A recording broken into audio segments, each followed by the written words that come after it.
चलो अब इसमें एक टॉपिक आएगा treatment of workman compensation reserve. देखो बेटा, इसमें जो treatment of workman compensation reserve है ना, वो एडमिशन और रिटायरमेंट से बिल्कुल डिफरेंट है। ठीक है, जैसे मान लो ए और बी हमारे पार्टनर थे 1:1 में, और उन्होंने एक वर्कमैन कॉम्पनसेशन रिजर्व बना रखा है 40,000 का। अब मान लो कोई क्लेम नहीं आया और क्वेश्चन में कोई इन्फॉर्मेशन नहीं दे रखी है क्लेम की, तो हम इसको सिंपल डिस्ट्रीब्यूट कर देंगे, जैसे कि हम करते हैं workman compensation reserve to A's capital account to B's capital account old ratio में। ठीक है, अगर इस रिजर्व के लिए कोई क्लेम नहीं आया है तो सिंपल ये डिस्ट्रीब्यूट हो जाएगा। अब अगर मान लो रिजर्व हमने 40,000 बना रखा था और क्लेम हमारा 20,000 का आ गया। ठीक है, क्लेम हमारा 20 का आ गया, रिजर्व हमारा 40 का ही हमने बनाया हुआ है, तो हमारी एंट्री क्या होगी? Workman compensation reserve debit to realisation to A's capital account to B's capital account. यानी 20,000 का तो हमारा क्लेम चला गया, लेकिन ये रियलाइजेशन होगा। वहां पर तो हम to provision for workman compensation claim लिखते थे, पर यहाँ पर हम टू रियलाइजेशन लिखेंगे। 20,000 का claim to A's capital account to B's capital account. जो बचा 40 में से 20 का क्लेम है, 20 बचा है, तो उसे हम डिस्ट्रीब्यूट कर देंगे ओल्ड पार्टनर्स में इन ओल्ड रेशो। ठीक है, चलिए अब आगे आ जाते हैं। अब इसकी हमें इस एंट्री की हमें पेमेंट करनी है।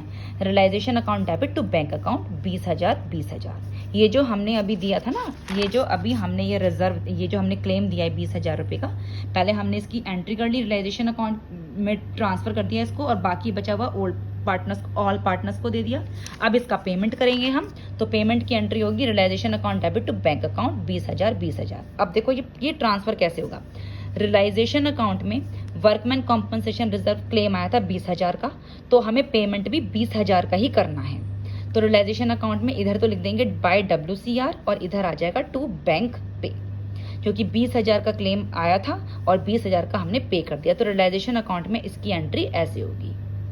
ठीक है, अब अगर मान लो क्लेम हमारा 40,000 का आ जाए, रिजर्व भी हमारा 40,000 का है, तो देखो हमारी एंट्री क्या बनेगी? हमारी एंट्री बनेगी workman compensation reserve debit to realisation. यानी 40,000 का क्लेम था, पूरा का पूरा हमने रियलाइजेशन में डाल दिया। अब इसकी पेमेंट कर दो, तो realisation account debit to bank. ठीक है, तो पूरा का पूरा पेमेंट हो गया। डिस्ट्रीब्यूट करने के लिए कोई बचा ही नहीं, तो रियलाइजेशन अकाउंट में इसकी पोस्टिंग कैसे करेंगे? भाई 40,000 का क्लेम आया था, 40,000 हमने पे कर दिए, तो इधर आ जाएगा बाय वर्कमैन कॉम्पनसेशन रिजर्व 40,000, और इधर आ जाएगा टू बैंक पे 40,000। तो ऐसे इसको हम रियलाइजेशन अकाउंट में पोस्ट करेंगे, इसको हम रियलाइजेशन अकाउंट में ऐसे पोस्ट करेंगे। ठीक है, अब एक और देख लो इसमें। मान लीजिए अब हमारा क्लेम आ जाए 50,000 का, रिजर्व तो हमने 40 का बनाया है, तो रिजर्व तो हमारा 40 का ही रहेगा, लेकिन पेमेंट हमें पूरी ही करनी होगी 50,000 की। रियलाइजेशन अकाउंट में देखो एंट्री क्या बनेगी हमारी? Workman compensation reserve to realisation. यानी कि हमारे पास क्लेम कितने का आया? हमारे पास क्लेम आया है 40,000 का, लेकिन जब हम उसका पेमेंट करेंगे तो पेमेंट हमें 50 का ही पूरा करना है, ये आप ध्यान रखिएगा। Realisation account debit to bank जब हम पेमेंट करेंगे तो पेमेंट हम पूरा 50,000 का ही करेंगे। तो जब हम इसकी रियलाइजेशन अकाउंट में पोस्टिंग करेंगे तो WCR तो हमारा 40 ही है, क्योंकि हम सिर्फ 40 का ही तो पेमेंट, जितना हमारा रिजर्व है उतने का ही तो हम पेमेंट कर पाएंगे। अब भले ही क्लेम चाहे 50,000 का आ गया, लेकिन हमारे पास रिजर्व तो 40 का ही है, लेकिन पेमेंट हमको टू बैंक से 50,000 पूरी की पूरी ही करनी पड़ेगी। तो रियलाइजेशन अकाउंट में जो पोस्टिंग होगी वो ऐसे होगी बाय WCR 40,000 जितना हमारे पास रिजर्व है, और पेमेंट हमें पूरा करना है जितना हमारा क्लेम है 50,000 का। दो एंट्री हमारी ये ऐसे पास होंगी, जितने का क्लेम आया 40,000 का, सॉरी जितने का हमारा रिजर्व है, और जितने का हमारा क्लेम आया, जितने का हमें पेमेंट करना है। ठीक है, अब देखो एक इसमें नोट लिख लेना कि if there is no workman compensation reserve. अब अगर मान लो हमारे पास हमने रिजर्व बना ही नहीं रखा था, सपोज करो ये जो हमने रिजर्व बना रखा है ना, वर्कमैन कॉम्पनसेशन रिजर्व, ये हमने बना ही नहीं रखा। ठीक है, अब क्या करेंगे इस केस में? और एक क्लेम आ जाता है हमारे पास, तो हमें कुछ नहीं करना, सिर्फ उसकी पेमेंट एंट्री कर देनी है realisation account debit to bank से।